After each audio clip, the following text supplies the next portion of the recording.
J'aimerais qu'on aille ce matin. J'espère que ça va avoir pour effet de vous encourager. Parce que moi, ça a eu l'effet de m'encourager. Ça a produit l'encouragement, ça a produit le désir de continuer de m'engager. Et on peut, si je vous posais la question ce matin, question existentielle, pourquoi tu es ici? Qu'est-ce qui t'a emmené ici ce matin? Et probablement qu'il y aurait multiples réponses. Mais par contre, ta réponse détermine vraiment ta compréhension profonde de Dieu et de l'Écriture. Puis c'est ce qu'on va essayer de mastiquer tout au long du message. On va aller puiser dans nos motivations, dans notre façon de penser, puis pour nous emmener à réfléchir profondément, en fait, sur qu'est-ce qui m'amène à faire les choses, qu'est-ce qui m'amène à être ici, qu'est-ce qui m'amène à m'engager pour le Seigneur. Et, ou encore, peut-être que c'est clair pour toi pourquoi tu es ici, mais des fois, un frère ou une soeur va t'accoster et dire « Ah, ben moi, là, j'ai le goût, là, je suis tanné, j'ai le goût de tout lâcher, puis j'ai le goût de... je baisse les bras. » Quelle va être ta réponse à ce frère-là ou cette sœur-là? Quelle va être... Est-ce que ça va être vraiment une réponse, comme la parole a dit, assaisonnée, qui va refléter la pensée de Dieu, qui va refléter l'Écriture? Ou ça va être une réponse, bien, si tu ne te sens pas bien, moi, je suis à toi, si tu ne te sens vraiment pas bien, tu devrais y lâcher. Tu ne te sens pas bien? Donc, est-ce que notre réponse, avant même que j'ouvre la bouche, est-ce qu'on a pris le temps de répondre à ce frère ou cette sœur-là? Est-ce que j'ai pris le temps de dire, est-ce que ça reflète la pensée de Dieu? Est-ce que ma réponse reflète la pensée de Dieu? J'ai pris vous connaissez ça, cette image-là, d'Astérix Obélix, une fois qu'Obélix est rentré dans l'armée romaine, ils sont tous maganés, puis ils ont eu la vie dure, puis là, le soldat il dit « Engagez-vous », qu'il disait, en voulant dire « Ouais, tu fais le bon choix de m'engager ». Et c'est un peu comme ça. Je regarde la plupart de l'Assemblée, vous avez des années de vie chrétienne, comme on dit en québécois, en arrière de la cravate. Puis, vous en avez vu des belles, des vertes et des pas mûres.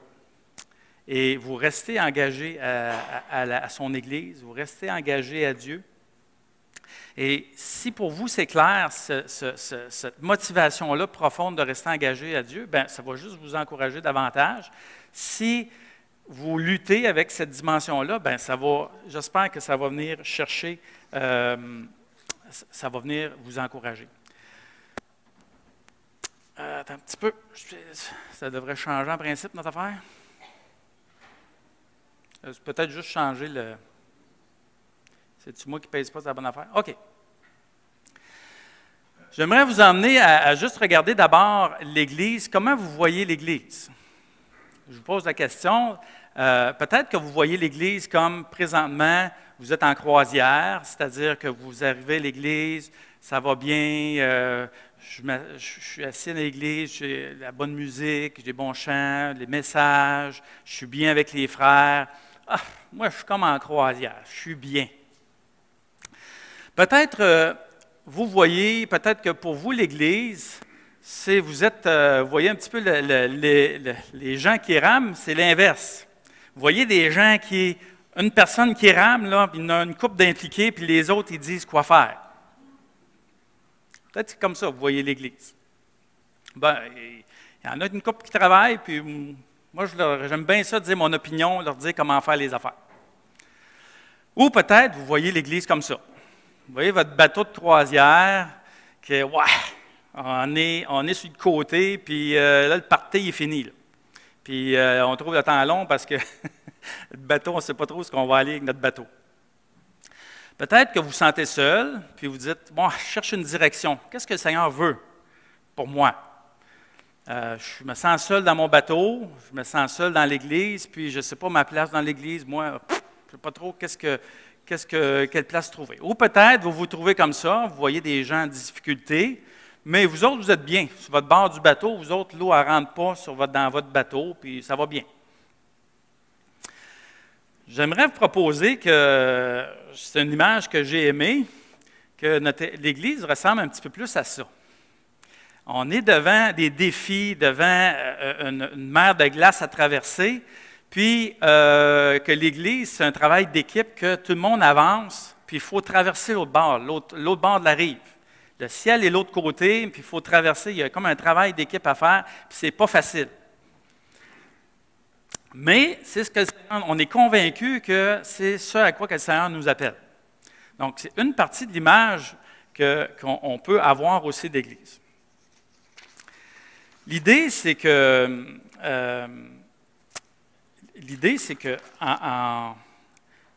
notre façon de réfléchir l'Église ou de penser l'Église va déterminer nos choix et va déterminer ce qu'on va faire quand il va arriver une tempête. Si pour toi, l'Église, par contre, exemple, c'est une croisière, puis tout d'un coup, le bateau chavire de côté, puis là, tu te dis, oh, voilà, moi, je ne veux plus faire partie de cette croisière-là, exit, je sors de mon bateau, puis je vais aller sur un autre bateau où la mer est plus calme un petit peu. En fait, la réponse que tu donnes à pourquoi tu es ici et pourquoi tu es engagé dans l'œuvre de Dieu, la réponse que tu donnes va déterminer, quand il va arriver une tempête, qu'est-ce que tu vas faire. Si tu maintiens le cap, si tu restes attaché à ton Église. En fait, il existe deux sortes de motivation. En fait, dans la psychologie, donc, dans le domaine de la psychologie, il a été trouvé par des recherches, même dans le monde de l'éducation, qu'il y a deux types de motivation. Il y a la motivation qu'on appelle extrinsèque et la motivation intrinsèque. La motivation extrinsèque, c'est le principe de la carotte au bout du bâton. En fait, dans les écoles primaires, la carotte est tout le temps là. Au bout du bâton, c'est que si l'enfant fait ça, je vais avoir ça. Tu vas avoir ta récompense. Si tu fais ça, tu vas avoir un privilège. Ça, c'est le principe de la carotte. Extérieur, je fais avancer ou je motive le jeune. Notre système d'éducation est beaucoup bâti là-dessus. Mais c'est démontré que c'est très peu efficace. Ça a été démontré que la motivation intrinsèque, celle qui vient en dedans des motivations profondes, c'est elle qui produit le plus de résultats durables. Par exemple, le médecin il peut dire, j'ai appris que je faisais un petit peu de cholestérol, le médecin il peut dire, ouais, la motivation intrinsèque serait, pourrait être, par exemple, si tu manges, mettons, je pourrais avoir une motivation extrinsèque puis intrinsèque. La motivation intrinsèque serait, bien, je veux être en santé, par exemple, pour voir mes petits-enfants, puis être en forme, puis avoir une qualité de vie. Ça serait une motivation extrinsèque. Mais motivation extrinsèque, c'est si tu manges pas de dessert pendant la semaine, bien, tu vas avoir le droit à un dessert en fin de semaine. Ça serait une motivation extrinsèque. Okay? Donc, c'est intéressant de voir qu'à travers ce qu'on est comme croyant, parfois c'est surprenant comment on a des motivations extrinsèques de venir à l'Église, mais Dieu nous appelle à une motivation intrinsèque. Et c'est ce qu'on va essayer de découvrir. C'est quoi cette motivation-là? À quoi Dieu nous appelle? J'ai demandé cette semaine à ChatGPT. Vous avez entendu parler de ça aux nouvelles? L'intelligence artificielle. J'ai posé la question à ChatGPT. Pourquoi? Qu'est-ce que j'ai posé comme question? Quelles devraient être les raisons pour moi d'aller à l'Église? Pourquoi je devrais aller à l'Église? Alors, c'est intéressant ce que ChatGPT m'a répondu. Il m'a dit, l'intelligence artificielle m'a répondu, pour se connecter à la communauté religieuse et se sentir partie d'une famille spirituelle, pour pratiquer la foi et leur spiritualité, approfondir leur relation avec Dieu, pour trouver la paix intérieure, la sérénité en priant, en méditant, pour recevoir de l'enseignement, des conseils, pour servir la communauté, pour trouver un sens à leur vie. Donc, etc., etc.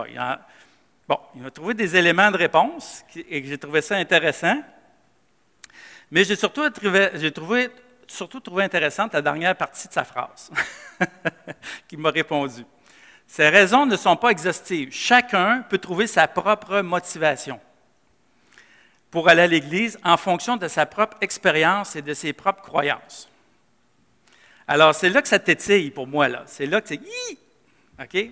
Parce que, dans le fond, vous allez voir, si vous expérimentez ChatGPT, en lui posant des questions plus morales, il va répondre avec une valeur d'humaniste et de relativiste. Il y a une philosophie derrière ça, humaine, qui est le relativiste et l'humaniste. Alors, vous allez voir que souvent, il va finir sa phrase comme ça. « Bien, si toi, pour toi, c'est comme ça, bien, c'est correct. Puis si pour toi, tu te sens mieux de même, bien, fais ça comme ça. » Vous allez voir qu'il termine souvent sa phrase de cette chose-là. Alors, j'ai trouvé ça intéressant de voir que ce n'est pas des choses mauvaises en soi qu'il nous a répondu. Mais est-ce que c'est la réelle motivation? C'est ça que la question qu'on va se poser ce matin. Est-ce que ça devrait être une de ces raisons-là ou toutes ces raisons-là? Et c'est ça que j'aimerais qu'on s'y arrête ce matin. Une des choses que j'ai regardées aussi, c'est que il y a présentement, en fait, depuis les années 2000, il y a une baisse en Amérique du Nord de l'assistance au niveau des églises. On parle d'une assistance, d'une baisse environ de 20 de l'assistance en moins depuis le début des années 2000. Et depuis la pandémie, on parle d'une baisse de 6 juste dans ce bloc-là. Donc, on a l'impression, et ça, c'est un phénomène nord-américain. Les églises ont diminué en assistance. C'est un fait qui est là. Et certaines raisons, on a interrogé les gens, mais pourquoi? Donc, il y a des sondages qu'ils ont faits, il y a des firmes chrétiennes qui se spécialisent juste là-dedans. Il y a 6 raisons que les gens ont données. Une, c'est qu'ils ont perdu l'habitude, la discipline. Il me semble qu'on restait couché pendant la pandémie, il me semble dimanche matin, il me semble qu'on est bien. Continuer, puis se lever, aller à l'église. Ils ont perdu la discipline, ils ont perdu l'habitude. Ils ont décidé qu'ils n'aimaient pas l'Église institutionnelle. Donc, tout le cadre de l'Église. Pourquoi aller dans une Église? Moi, je suis capable de vivre ma spiritualité chez nous. Je n'ai pas besoin de tout ce tralala d'organisation. Il y a une réaction au niveau des institutions, de la structure, etc. Troisième, ils ont été blessés à l'Église. Alors, la réaction a été de « je me retire, s'il y a quelque chose qui me fait mal, je me retire ». Quatrième, ils ont dit que l'Église ne répondait pas à leurs besoins. Cinquième, ils ne se sont jamais sentis connectés à l'Église. Il me semble que je vais à l'Église, je ne connecte pas là, je ne connecte ni avec Dieu, ni avec les gens. Sixième, ils sont partis quand leur pasteur est parti. Donc, ce que ça nous montre, c'est que beaucoup d'éléments, avez-vous remarqué, je veux juste commencer à mettre l'emphase sur quelque chose, il y a beaucoup d'éléments en jeu, comme moi, la personne, c'est beaucoup centré sur la personne. Alors, ça nous amène au texte que je veux qu'on regarde ce matin. Puis, peut-être à première vue, quand vous avez vu ça hier dans l'annonce, dans l'annonce pour aujourd'hui, tu dis comment il va nous emmener? Engagez-vous avec le texte d'Éphésiens. Restez stay tuned, comme il dit en anglais. Restez sur le bon poste, on va y arriver par la grâce de Dieu. Alors, j'aimerais vous inviter à lire le texte, puis après ça, on va juste prier ensemble pour que le Seigneur nous dirige qu'on épluche ce texte-là. Dans Éphésiens 1, versets 3 à 14. Éphésiens 1, 3 à 14. Prenons le temps de le lire ensemble. Béni soit le Dieu, le Père de notre Seigneur Jésus-Christ, qui nous a bénis de toute bénédiction spirituelle dans les lieux célestes en Christ. En lui, Dieu nous a choisis avant la création du monde pour que nous soyons saints et sans défaut devant lui. Dans son amour, il nous a prédestinés à être ses enfants adoptifs par Jésus-Christ. C'est ce qu'il a voulu dans sa bienveillance. Pour que nous célébrions sa gloire de sa grâce, dont il nous a comblés dans le bien-aimé. En lui, par son sang, nous sommes rachetés, pardonnés de nos fautes, conformément à la richesse de sa grâce. Dieu nous l'a accordé avec abondance, en toute sagesse et intelligence. Il nous a fait connaître le ministère de sa volonté, conformément au projet bienveillant qu'il avait formé en Christ, pour le mettre à exécution lorsque le moment serait venu, à savoir de tout réunir sous l'autorité du Messie. aussi bien ce qui est dans le ciel que ce qui est sur la terre. Verset 11, en lui, nous avons été désignés comme héritiers, ayant été prédestinés suivant le plan de celui qui met tout en œuvre conformément aux décisions de sa volonté, pour servir à célébrer sa gloire, nous qui, d'avance, avons espéré dans le Messie. En lui, nous aussi, vous aussi, après avoir entendu la parole de la vérité, l'Évangile qui vous sauve, en lui, vous avez cru et vous avez été marqués de l'empreinte du Saint-Esprit qui avait été promis. Il est le gage de notre héritage en attendant la libération de ceux que Dieu s'est acquis pour célébrer sa gloire. Alors, c'est un texte excessivement dense. Et donc, on va prendre, j'aimerais ça avoir un frère, une sœur, juste pour nous diriger dans le texte, juste de prier, de préparer nos cœurs, puis pour recevoir. Alors, s'il y avait un frère, une sœur, un ou l'autre, ou un et l'autre, prenons le temps d'amener ça au Seigneur.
Merci. Dans le texte, on peut regarder le texte sous deux angles différents. Le premier angle, on peut le regarder, et j'avoue que quand je lisais ce texte-là, je le regardais toujours sur cet angle-là. Et pourquoi? Parce que, bien évidemment, il y a un paquet de choses qui nous montrent qu'est-ce que nous avons en Christ, qu'est-ce que nous avons reçu. Et dans le fond, le premier angle nous indique tout ce que nous avons reçu en Jésus. Par exemple, ici, ce qu'on voit juste ici. Bon, je vais le regarder comme ça. Le verset 4 nous dit, je l'ai mis en caractère gras, il nous a choisis. Il nous a choisis pour qu'on soit saints, sans défaut. Il nous a prédestinés, il nous a comblés, verset 5. Et verset 7, il nous a rachetés de nos fautes. Il nous a fait connaître le mystère, verset 9. Il nous a désignés comme héritiers. Et je suis certain que vous comme moi, vous avez lu ce passage-là en disant, « Wow, Seigneur, wow, merci Seigneur de tous ces éléments, tout ce qu'on a maintenant en toi. » Et je me suis aperçu qu'en lisant ce texte-là, j'étais imprégné d'une pensée qui était une philosophie qui imprègne l'Église ou qui imprègne l'Assemblée et qui nous amène à ne pas voir un certain angle dans le texte. Et cet angle-là, c'est la pensée humaniste. Et j'aimerais juste qu'on prenne quelques minutes pour définir qu'est-ce que c'est cette pensée-là. Puis après ça, je vais vous montrer l'autre angle dans lequel on peut regarder le passage. Puis dire, OK, Seigneur, c'est vrai que des fois, je peux lire des textes d'Écriture avec une pensée qui est humaine, qui est humaniste. Je vais juste regarder un angle qu'on a, l'angle biblique, puis après ça, on va regarder ensemble l'angle humaniste. Vous allez voir la différence quand on va relire le texte, on va le relire une autre fois avec un autre angle. On va comprendre vers où je m'en vais avec mes patins dans le bain. OK? L'angle biblique. Notre focus comme croyant, c'est Dieu. OK? Notre référence, c'est la Bible. Le but ultime, c'est la sainteté, la gloire de Dieu. C'est le focus qu'on a, c'est le but ultime. Notre maison, c'est le ciel. Le problème du monde, que dans le monde, si on dit c'est quoi qui est le problème, c'est pas Poutine en Russie, c'est pas lui le problème. Le problème, on sait comme croyant que c'est le péché. Mon attitude que ça provoque, le fait que je sais que je suis en lutte ou que je suis pécheur, j'ai besoin d'être racheté, l'attitude que ça produit, c'est l'humilité. Donc, ça produit l'effet de « Seigneur, j'ai besoin d'un sauveur, j'ai besoin de marcher dans ta grâce, j'ai besoin de toi pour marcher. » Et je vis par la foi. Donc ça, on pourrait dire qu'on pourrait résumer le credo chrétien, on pourrait un paquet de doctrines là-dedans, qui est notre credo. Maintenant, la pensée humaniste, qu'est-ce qu'elle dit? Le focus, c'est moi. OK? En fond, la définition de la philosophie humaniste, c'est une approche centrée sur l'homme. Donc, la définition de l'humaniste, c'est l'humaniste affirme sa foi en l'être humain qu'il place au centre de tout. OK? Donc, moi, un des buts que je veux, là, c'est de nous éveiller un petit peu comme croyants. De quelle façon, moi, je suis affecté, comment je réfléchis comme croyant avec une pensée qui est humaniste, parfois. Et je n'ai pas les yeux de Dieu, je n'ai pas la compréhension de Dieu sur, exemple, l'Église. Et une des choses que l'humaniste se dit, qui fait sa référence, ce n'est pas la Bible, c'est la culture. Donc, qu'est-ce que la culture dit? C'est sa référence, c'est sa base de valeur, c'est sa base c'est sa référence. Son but, le but de la philosophie humaniste, c'est d'assurer le bonheur. Chacun assure son bonheur. La maison, c'est le monde, c'est son entourage. Le problème du monde, c'est le système. Ça vous dit quelque chose? Aujourd'hui, quand ça va mal, après qui on chiale? Le gouvernement, les lois, gna, gna, gna, le système, il n'est pas bon. Si le système était bon, ça irait bien notre affaire. Mon attitude, c'est l'arrogance, parce que, évidemment, si moi je suis au centre, c'est les autres qui sont à mon service, puis si les autres ne sont pas à mon service, ils me doivent, et j'ai une arrogance en disant, ce n'est pas moi qui ai le problème, c'est eux qui ont le problème. Sinon, si eux, il n'y avait pas de problème, moi, j'aurais du bonheur dans ce monde-là. Je vis par mes émotions. Donc, mes émotions me dictent la façon que je devrais agir.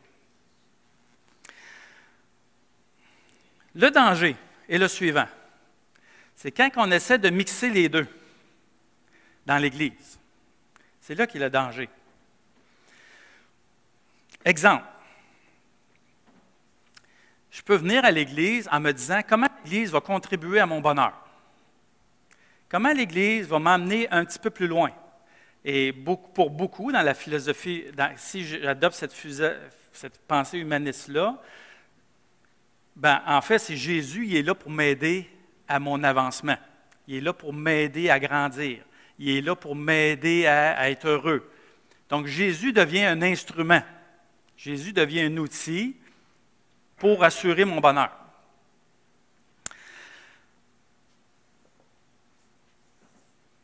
Alors, je peux approcher l'Écriture de la même façon. Donc, je lis l'Écriture, puis si j'ai la pensée, je ne dis pas qu'on est 100% humaniste, je vais juste dire qu'on est influencé par l'humanisme. Vous comprenez ce que je veux dire? Il y a des fondations, des croyances qu'on a foncièrement bibliques, mais on a une influence qui est tout le temps là. Parce que, je vais vous donner un exemple. Vous connaissez, il y a une église qui s'appelle Adventiste du 7e jour. Je ne sais pas trop, je pense que ça s'appelle. Mais est-ce que vous savez qu'il y a l'église Menu du jour? Menu du jour. Donc, pour ceux qui ont l'église Menu du jour, on est comme croyants à la maison, puis on se dit, c'est qui est au menu aujourd'hui? C'est qui prêche? C'est qui fait la louange à l'église? C'est quel texte qu'on va étudier? On étudie ce texte-là. c'est qui va être là ce matin? Est-ce que mon autre frère va être là? Ah, ben, j'ai le goût d'être avec mon frère. Donc, on a l'Église menu du jour. OK? Et derrière ça, c'est quoi la philosophie qui est derrière ça? C'est la philosophie. C'est quoi la philosophie? C'est une philosophie biblique? C'est de l'humanisme qui est derrière ça.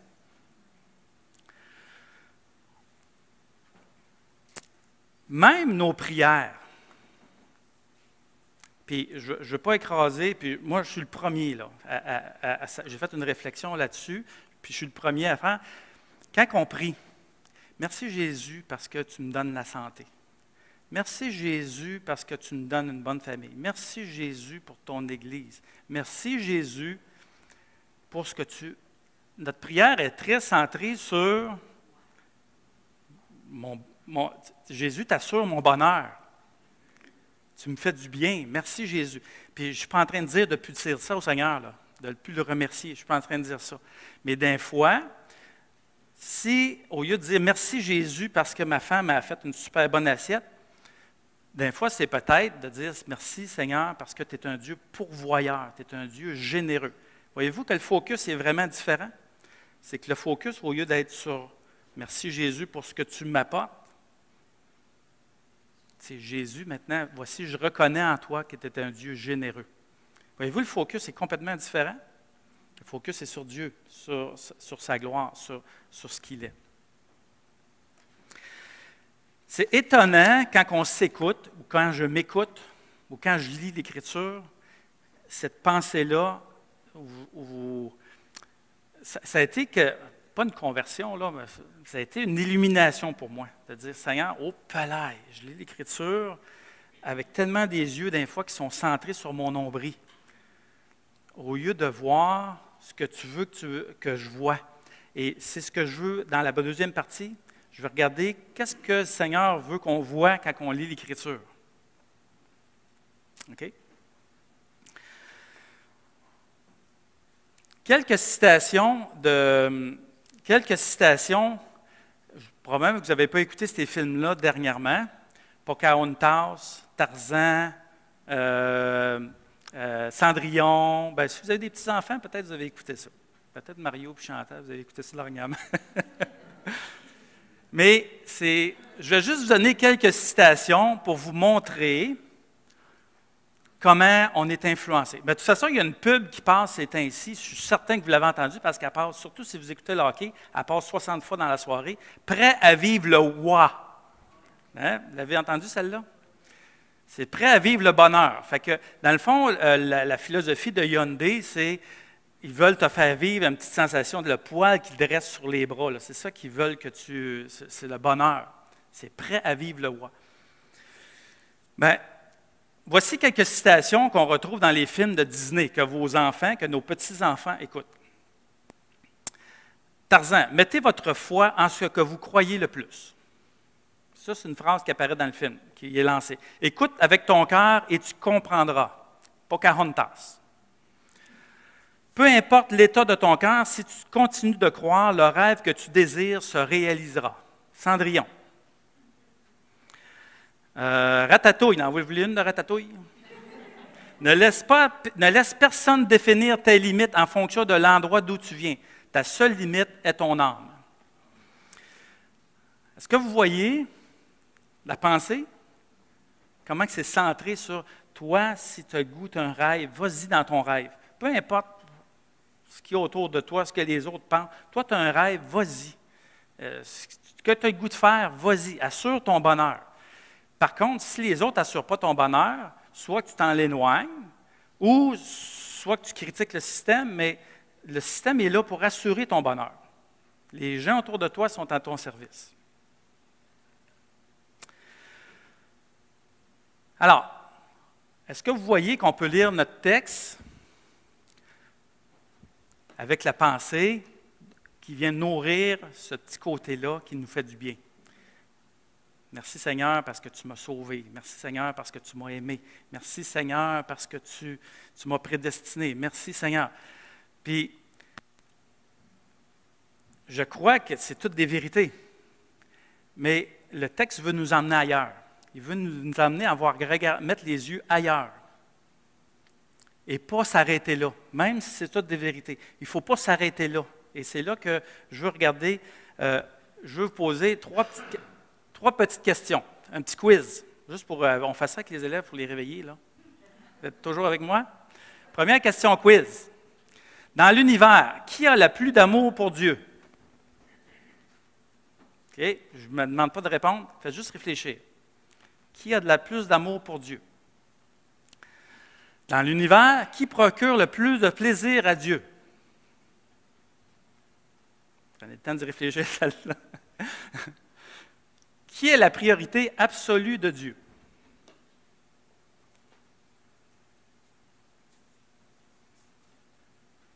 Est-ce que vous avez répondu? Pas facile à répondre.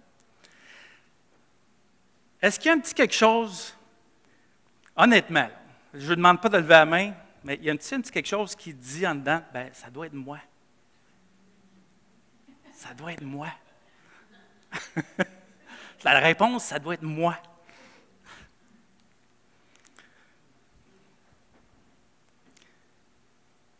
Quand on lit le texte d'Éphésiens, on peut avoir la même réaction.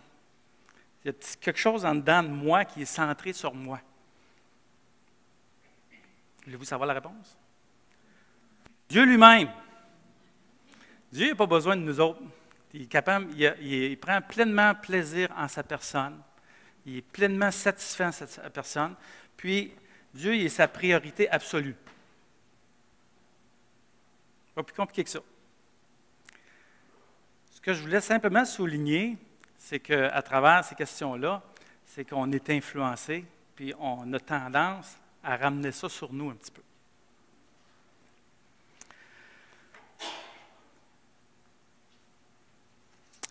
On va regarder maintenant le texte sur un autre angle.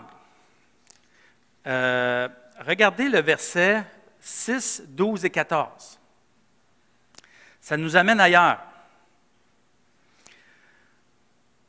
Le texte, il parle des trois pour que nous célébrions la gloire. Verset 12, pour servir à célébrer sa gloire. Verset 14, pour célébrer sa gloire. Alors, l'idée, c'est un peu l'idée de la peinture. On pourrait dire, « Wow, je suis émerveillé devant le coup de pinceau, devant le détail et devant, je ne sais pas moi, les couleurs choisies. Je suis émerveillé et je pourrais louer chacun des détails de la peinture. » On est-tu d'accord avec ça? Mais en bout de ligne, c'est qui a le mérite? C'est Léonard de Vinci qui l'a fait. Les louanges, on va le mettre comme ça, là, vous n'aimerez pas ça, mais la gloire de ce tableau-là vient à Léonard de Vinci et non à celle qui s'est faite photographier. On s'entend-tu là-dessus? Bien, c'est un peu le focus que le texte nous amène dans Éphésiens. Le focus, c'est « Voici les coups de pinceau que Dieu a donnés. Il vous a choisi. Il vous a aimé. Il vous a prédestiné. Il vous a quoi? » Mais le but, ce n'était pas qu'on regarde les coups de pinceau. Le but, c'est pour attirer notre attention sur qui Dieu est.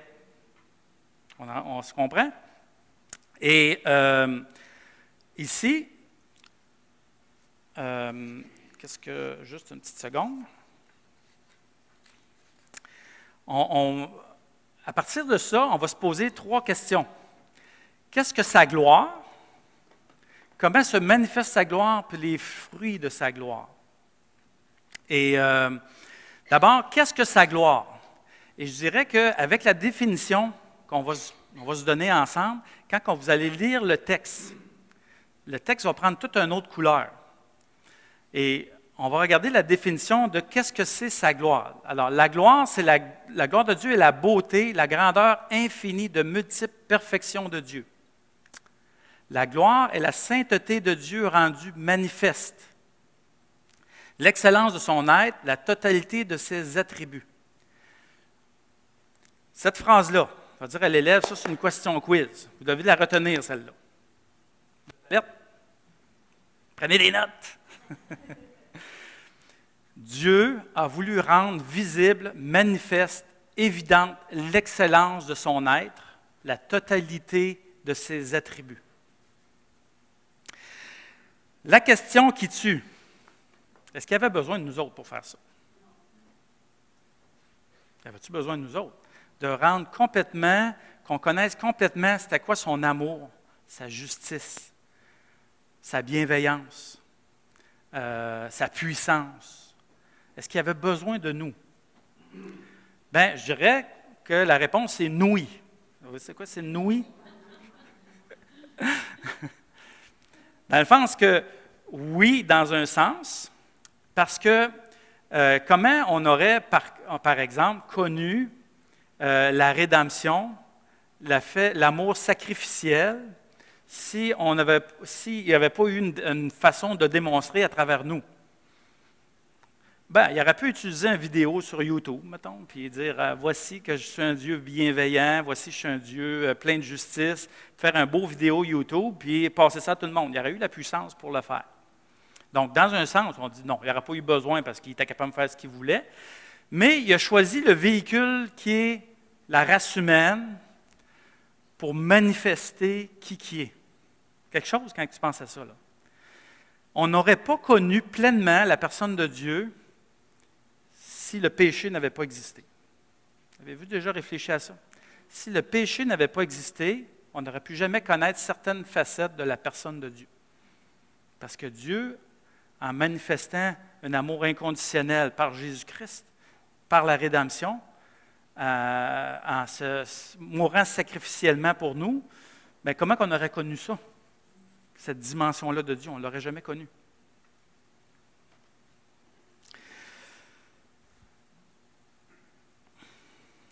La gloire, Dieu voulait intentionnellement la manifester. Regardez dans le texte d'Éphésiens, c'est intéressant.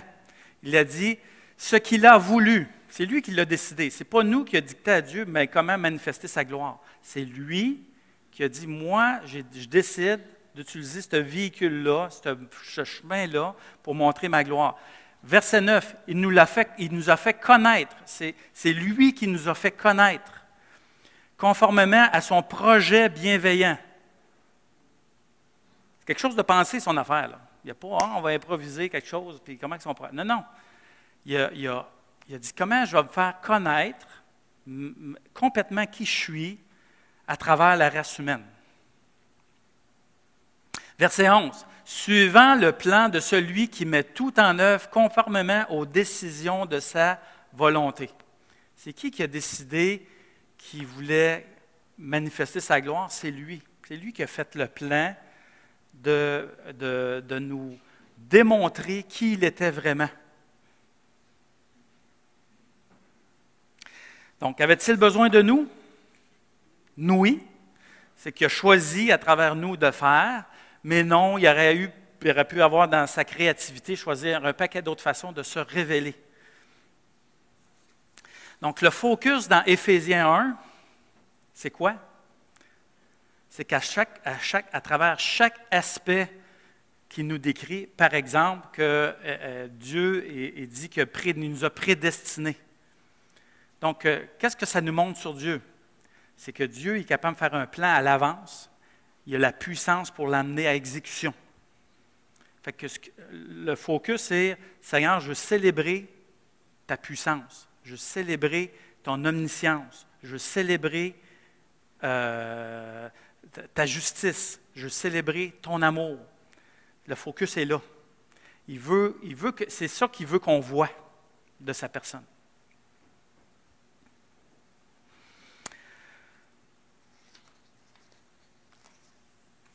Je vais avancer un petit peu plus rapidement.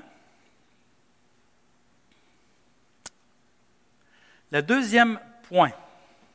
J'espère que vous avez... c'est quasiment un petit peu prétentieux de ma part d'essayer de comprendre, nous expliquer c'est quoi la gloire de Dieu, là. Je vous avoue que... mais ce que j'aimerais, c'est qu'au moins vous dire, OK, Seigneur, donne-moi des lunettes maintenant pour, quand je lis l'Écriture, donne-moi les lunettes pour voir qu'est-ce que tu veux révéler de ta gloire. Qu'est-ce que tu veux me révéler de ta personne? Pas sur moi, pas ce que tu m'as donné, mais je veux voir qui tu es. Je veux voir ton cœur derrière ce que je suis en train de lire. Même, je dirais, les pires histoires de l'Ancien Testament. Mais des fois, tu te dis, Seigneur, c'est horrible, là, les histoires. Tu dis ça, mais c'est quoi qu'il faut que je vois de la gloire de Dieu derrière cette histoire-là? Qu'est-ce qu'il faut que je vois? Comment se manifeste la gloire de Dieu? Avant de parler de comment elle se manifeste, je veux juste souligner un petit point. C'est qu'on a à la base une cécité spirituelle. On a une difficulté à la voir, cette gloire-là. On a de la difficulté à voir, comprendre, saisir pleinement qui est Dieu. Et on a des textes comme, par exemple, dans Romains, que vous connaissez, car ce qu'on peut connaître de Dieu est manifeste. Pour eux, Dieu leur ayant fait connaître. En effet, les perfections invisibles de Dieu, sa puissance éternelle, sa divinité, se voient comme à l'œil depuis la création du monde quand on le considère dans ses ouvrages. Ils sont donc inexcusables. Puisqu'ayant connu Dieu, ils ne l'ont point glorifié comme Dieu. Ils n'y ont point rendu grâce, ils se sont égarés dans leurs pensées et leur cœur sans intelligence a été plongé dans les ténèbres. Si vous regardez, vous avez votre Bible en Éphésiens 1, 18. Paul, il fait une prière aux croyants. 1, 18. Prenez.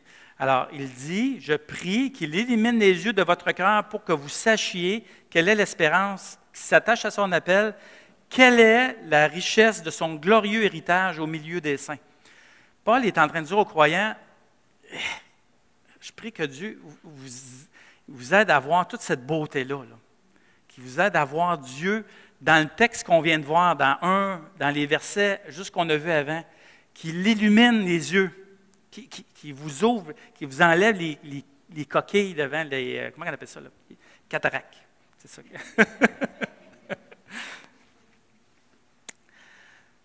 Par la grâce de Dieu, Dieu, progressivement, en marchant avec lui, en lisant sa parole, il nous ouvre les yeux pour voir vraiment sa personne. Maintenant, comment Dieu manifeste sa gloire? Je vais passer un peu plus rapidement. On est dans un terrain probablement plus connu pour vous autres.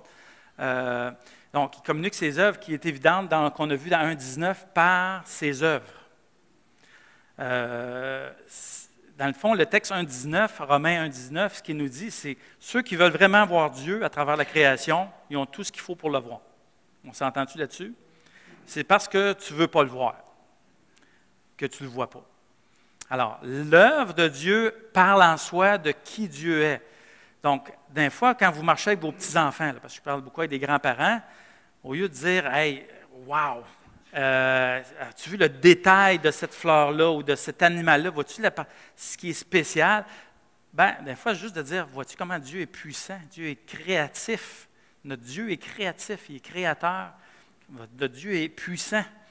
Notre Dieu est diversifié. » C'est bien différent que de mettre l'emphase sur un aspect de la création. Ça met l'emphase sur la personne de Dieu. Donc, par ses œuvres, sa création. Ensuite, vous avez par l'œuvre rédemptrice de Jésus. Je vais vous lire le texte par l'œuvre de en Hébreux 1, 2. Dieu, dans ces jours qui sont les derniers, nous a parlé par le Fils. Il l'a établi héritier de toutes choses et c'est par lui aussi qu'il a créé l'univers. Le Fils est le reflet de sa gloire, l'expression, l'empreinte de sa personne. Éphésiens 1,5, dans son amour, il nous a prédestinés à être ses enfants adoptifs par Jésus-Christ. C'est ce qu'il a voulu dans sa bienveillance, bien que nous célébrions la gloire de sa grâce. Ici, au verset Hébreux 1,2, il dit « Le Fils est le reflet de sa gloire, l'empreinte de sa personne. » Dans le fond, ce que Jésus voulait faire pendant qu'il était sur la terre, vous avez remarqué qu'il ne voulait pas mettre le focus sur lui. Il voulait mettre le focus sur son Père. Les gens, ce que Jésus voulait, il disait « Non, non, non, c'est le Père que je veux que vous voyez. » C'est celui qui a vu le Fils a vu le Fils a vu le Père, ou vice-versa. Donc, ce que Jésus voulait par-dessus tout, c'est révéler le cœur du Père. Et l'autre façon par laquelle il révèle sa gloire, c'est par son Église, par nous. Et c'est assez spécial que Dieu choisit des vases d'argile, tout croche, puis qu'à travers ça, ils veulent que ce soit une vitrine sur les gens autour de nous, de sa personne. Il veut manifester sa personne à travers nous. Quand on pense à ça, là, tu te dis, ouf, pas sûr que tu as choisi le bon chemin. Mais c'est comme ça qu'il a voulu le faire. Au chapitre 2 d'Éphésiens, versets 6 et 7, il nous a ressuscités ensemble, nous a fait asseoir ensemble dans les lieux célestes, afin de montrer dans les siècles à venir l'infinie richesse de sa grâce et de sa bonté. Donc, il nous a placés dans un statut spécial, comme enfants, comme rachetés, mais pas pour nous, pour montrer dans les siècles à venir l'infinie richesse de sa bonté. Spécial, hein?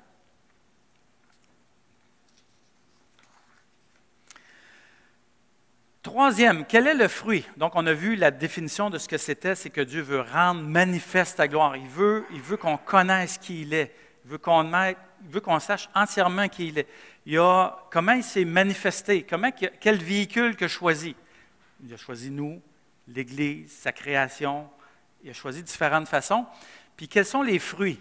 Qu'est-ce que ça fait que Dieu ait manifesté sa gloire dans nos vies?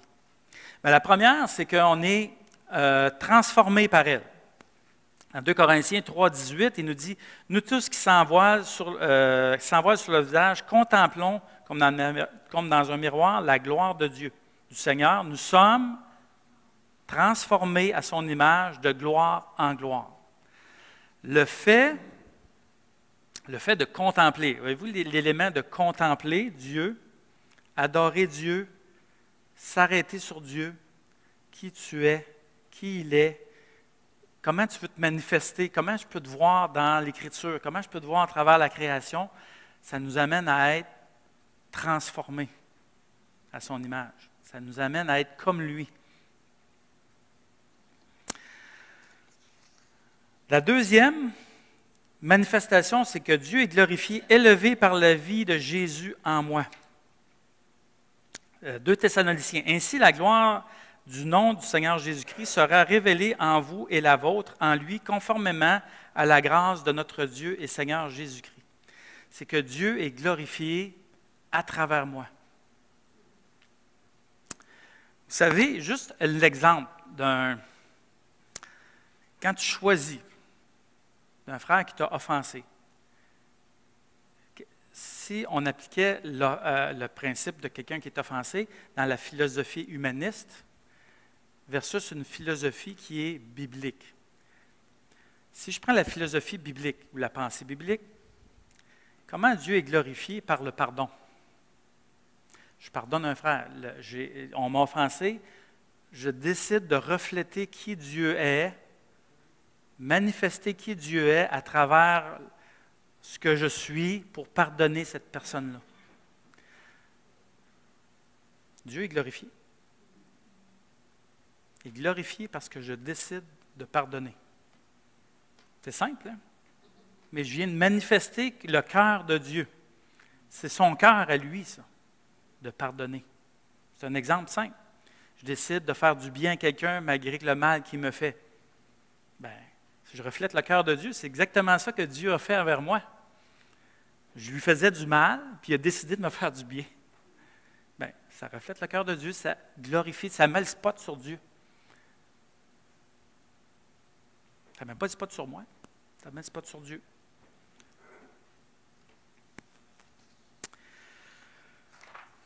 Et évidemment, le troisième élément que ça produit l'adoration.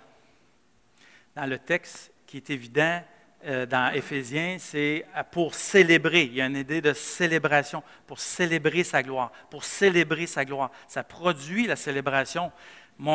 Comme croyant, quand je lis le texte, ce que Dieu fait pour moi, ça devrait produire la célébration, l'adoration de Dieu. Je termine avec quelques applications. Et après ça, je veux qu'on prenne avec le repas du Seigneur, qu'on fasse une réflexion sur où j'en suis, Seigneur, dans comment je réfléchis, je manifeste ta gloire. Est-ce qu'il y a un aspect, exemple, que je retiens, que je ne suis pas en train de communiquer ta gloire, je ne suis pas en train d'exprimer qui tu es? Et on va prendre un temps, juste avant de reprendre le repas, pour qu'on prenne ce temps-là devant le Seigneur.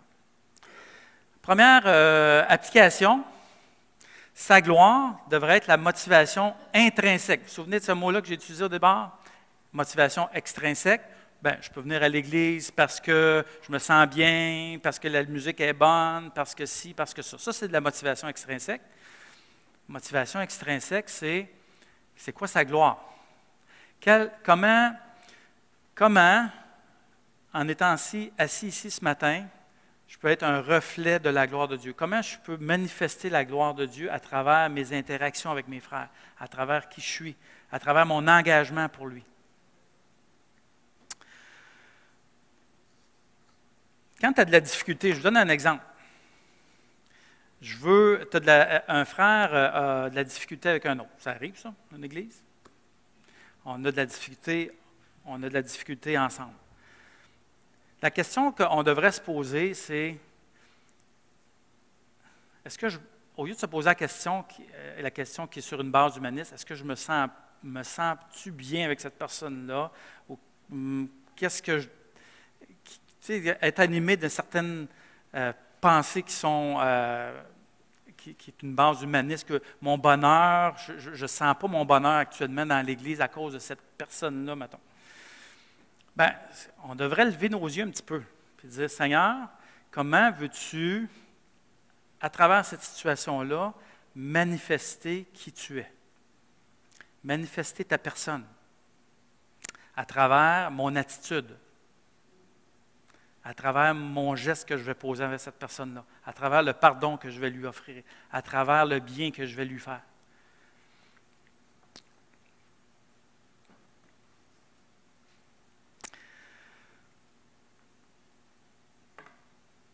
Sa gloire, dans une des choses qu'on a vues, c'est qu'on a besoin d'aide pour l'avoir. Et c'est là que, quand on approche l'Écriture, qu'on a besoin de Seigneur, donne-moi tes lunettes, au lieu de me donner des lunettes humanistes, une philosophie humaniste, donne-moi tes lunettes à toi, pour te voir à travers chacun des passages d'Écriture. Et ça, c'est une prière constante qu'on a besoin de faire. On a besoin d'approcher l'Écriture dans une attitude d'humilité, puis de vouloir voir Dieu. Le passage qui dit que notre but ultime, c'est de le connaître. Vous savez le passage qui dit ça? Il dit dans... Denis sera meilleur que moi pour citer le verset. Mm-hmm. Mm-hmm. Mm. Sa gloire, en quoi ma vie ne reflète pas celle-ci? Ou en quoi elle le reflète? Je pourrais la formuler à la positive.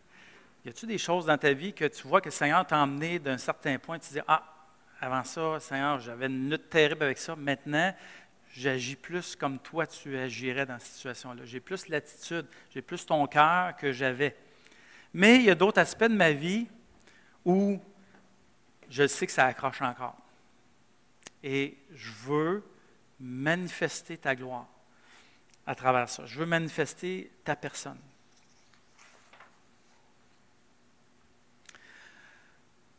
Il y a eu une histoire qui a frappé l'imaginaire. Il y a eu des films là-dessus aussi, le Titanic, vous connaissez. Le Titanic où il y a eu un naufrage, 1500 passagers, la majorité sont décédés. Et un problème qu'ils ont cerné avec la cause ultime du problème, ce n'est pas l'iceberg. Parce que l'iceberg, tout le monde savait qu'il y avait des icebergs. Il avait été avisé de tout bord, de tous côtés qu'il y avait des icebergs. Le problème, c'est que le capitaine, il avait une tête de cochon. Le capitaine s'était fixé comme objectif d'arriver le plus vite possible l'autre bord à New York. C'est sa gloire qui l'attendait. C'est sa gloire à lui. Moi, j'aimerais vous proposer que notre capitaine, il est avec nous, puis il veut que nous amener à connaître sa gloire à lui, puis lui, il ne nous abandonnera pas, notre capitaine. Et ultimement, on va partager sa gloire. Imaginez, là. On va partager tout ce qu'il est, on va en être bénéficiaire à 100%. On va être avec lui. Quelque chose quand on pense à ça, là.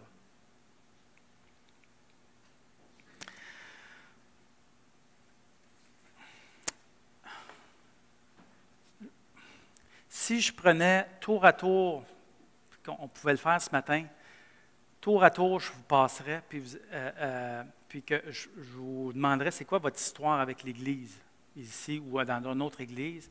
Probablement que c'est parsemé de blessures, c'est parsemé de déceptions, c'est parsemé de